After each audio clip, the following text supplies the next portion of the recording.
Yeah, my name is Nick Barbato, running a 1997 BMW M3. Built it basically from a chassis and cage from otherwise the ground up. I bought it as a cage race car, but basically there's not a single component on it that's the same as when I bought it.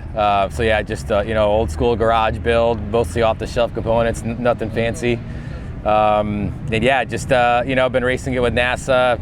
I've raced, had the opportunities to race all over the world. It's been amazing. Really kicked a lot of ass with it in NASA, and just kind of wanted a different change of pace. Right. And so yeah, here at GLTC, I think we're a little bit outgunned. Everyone's running a K24 or an LS swap. I'm still rocking the S52, but Yeah. we're doing the best we can and having a blast. How did you first get into racing and this kind of just lifestyle? Yeah. Oh, that's a great question. So way back. So I'm in my early 40s now, but I was basically just a 16-year-old kid racing my car around the back roads of Connecticut, doing not legal stuff. Right. With my identical twin brother. Had a 94 Hyundai Elantra. Yeah, hell yeah. And we got into the DSM. So yeah, just doing, back roads toge before we knew it was toge, And, I come from a very humble background, so no opportunity to race when I was a kid. So, went to college, got an engineering degree, started doing some karting with some extra bucks. I basically was working and going to college full time. And I started doing karting, then started doing autocross. Then I started doing sim racing. I qualified. I was a top 10 finalist. Actually, I finished third in the 2012 Nissan GT Academy with Gran Turismo. So, top 3 out of 500,000. Went over to Silverstone. As we move forward in time, I keep making more money in my job. I'm able to do some more racing. Started doing time trials. Won a time trial national championship. Won some NASA road racing national championships. And so here we are. I think if you want the real basic simple answer, when I was a young kid, I'd watch Dale Earnhardt racing around that screen. I mean, I would sit there as a kid, dude, for 3 hours watching my hero, fly around. So, hell yeah. That's awesome. Yeah. Yeah, that sounds a lot of fun. Was this your first track car, or did you have something before this? I did, yeah. So I've had multiple track cars before this. I had a Honda S2000. I had another E36 M3. I had a late 2000s Corvette Z06. Mostly autocross track, but this is the first real caged race car that I've had. So yeah, but I actually bought this in 2019. I wasn't able to run it then, so sat in storage for a year and a half. Pulled it out in 2020, started racing in 2021. What's your journey been like through Gridlife, from the beginning of it till now? The beginning of it till now. So yeah, so my first exposure to Gridlife was 2023, and my buddy Ronnie Vidoc, who he doesn't run the series anymore, but had a Acura Integra, and I had raced with him in NASA, and we became good friends. So I basically came out. My first event was to help him crew.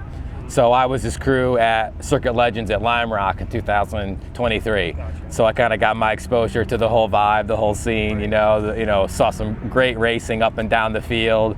I kind of saw the culture. Not so. Obviously there's some great racing, great talent, but I found the series was more of a celebration of bringing a wide range of cars together and enjoying a good battle up and down the field, because obviously you can't get parity everywhere. So but I had a blast, and I said, man, I'd love to come out and do this. So I did a few races last year just to kind of learn a little bit more about the racing in the GLTC specifically, and then made some more improvements over the winter, and so here we are. So yeah, so this is, I guess, the start of my first real season.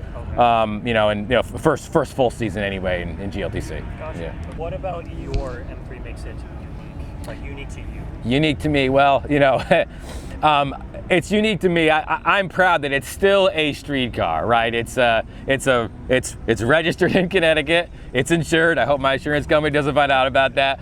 I could drive it to the gas station, drive it around. I mean, I don't usually drive it on the street, but that, and I build the thing with my hands. I don't have a big shop. I don't have a crew. I'm a one-man show. I'm the builder. I'm the tuner. I'm the logistics guy. I'm the data analyst. It's my blood, sweat, and tears and hard-earned money. In that thing.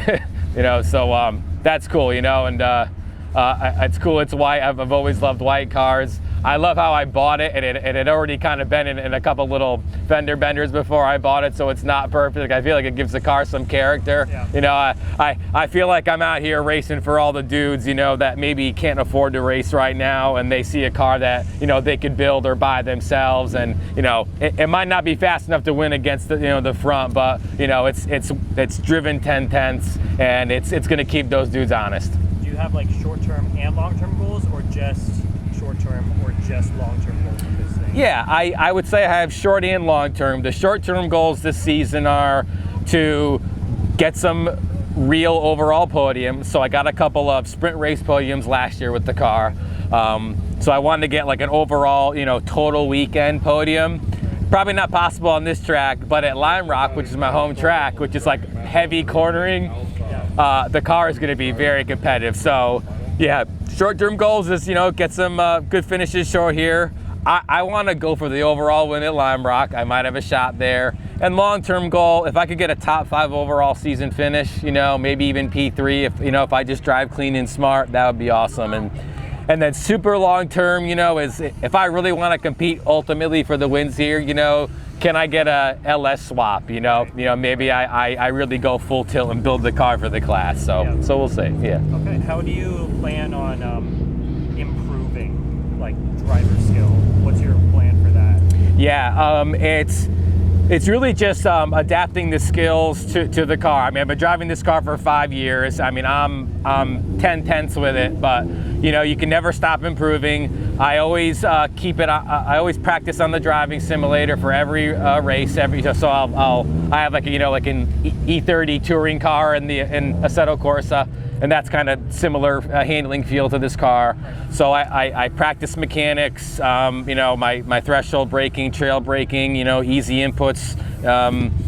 Feeding in the throttle. Just you're out there doing a ballet. So it's a lot of sim work, and then it's also improving the mechanical balance of the car with setup adjustments and continuing to refine my inputs for the car. This car likes trail braking. It likes to be on the nose because it's a little bit front heavy. Right. So just using that, let's say, more aggressive trail braking style, just keeping that knife sharp. That's what it takes. So yeah, each car has a very the general technique is always the same, but each car has a little bit of a different technique. So keeping it spicy, keeping it refined with the E36 technique. Okay. Yeah. Nice. What advice would you give someone wanting to get into like grid life or like grassroots style racing like you're doing? Yeah, man, I would say just get out there. Like, it doesn't matter what you have. Find, if you can, find some front engine rear wheel drive car, or like a 1990s Honda. You don't need much to get out there. Just get out there, do it safely. Just put some nice brake fluid in it. So a nice set of track pads, stainless steel brake lines. Just inspect everything, make sure the bolts are torqued. Go out there and have fun. You don't need to be spending $100 grand a year or more to go out and race at the front. Enjoy the awesomeness of driving for what it is. And because the ultimate challenge is against yourself. We're all born different. We're all handed a different deck. There are some folks like me, you come from nothing, other people are handed everything and everything in between, right? Just improve yourself, only compare you to the person you were yesterday. And as a driver, it's the same thing. So, find something on a budget, just be safe about it. Like I said, take care of the brakes, just go out there and start driving and see what you like.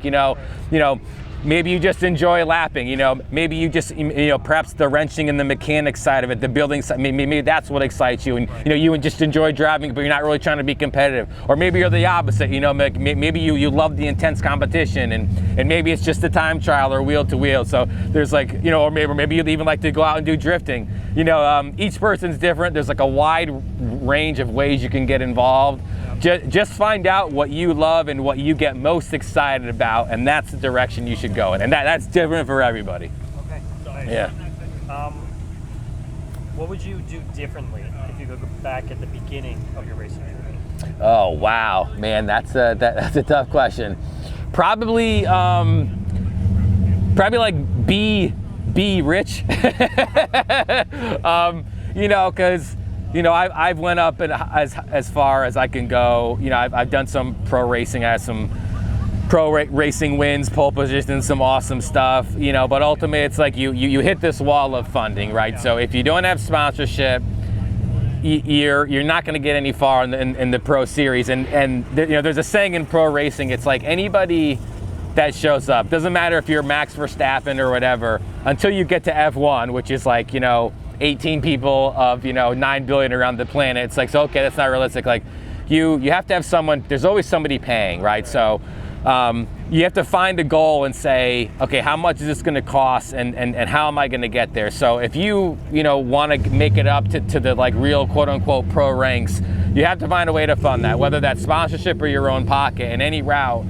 So it's like, is that really what you want to do then?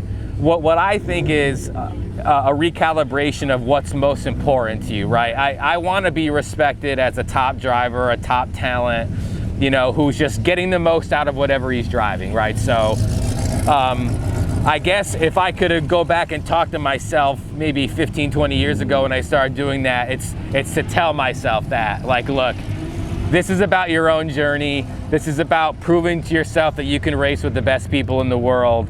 And that's what you should do for yourself. It doesn't matter what anyone else thinks. Right. You know, you know when you're getting to 100%, and be proud of what you've accomplished from the hand that you were dealt. I think that's the best advice to give to myself and to anyone else that's just getting started out with doing this. How do you balance like racing with everything else that life has to offer?